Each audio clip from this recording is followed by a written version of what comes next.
നസീർ സാറിനെ സംബന്ധിച്ചാണെങ്കിൽ എന്നും അങ്ങേർക്ക് ഷൂട്ടിങ്ങാണ്. കാരണം ഒരു വർഷത്തിൽ 28-30 പടം ഒരു നായകൻ അഭിനയിക്കുന്നു. എന്നെ സംബന്ധിച്ച് എനിക്കൊക്കെ ഒരു 4-5 ദിവസത്തെ വർക്ക് കാണത്തുള്ളൂ ഒരു പടത്തിൽ. നായകന് നായി ഇഷ്ടംപോലെ അഭിനയിക്കില്ലേ.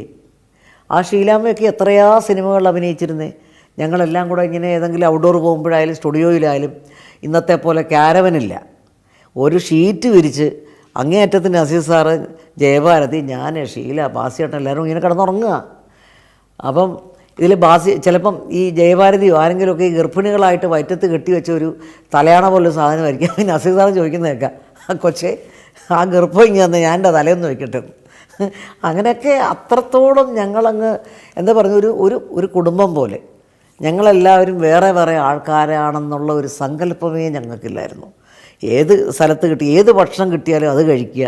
നസീർ സാറാണെങ്കിൽ അദ്ദേഹത്തിൻ്റെ വീട്ടിൽ നിന്ന് വൈകുന്നേരം ഇതുപോലെ കുഴക്കട്ട കൊണ്ടുവരുന്നു, പിന്നെ എന്താണ് കടല, ഇതൊക്കെ കൊണ്ടുവരും.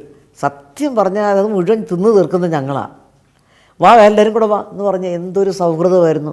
ക്യാരവൻ ഇന്നത്തെ പോലെ ക്യാരവനും ഇല്ല, ഒന്നുമില്ല, മൊബൈലില്ല.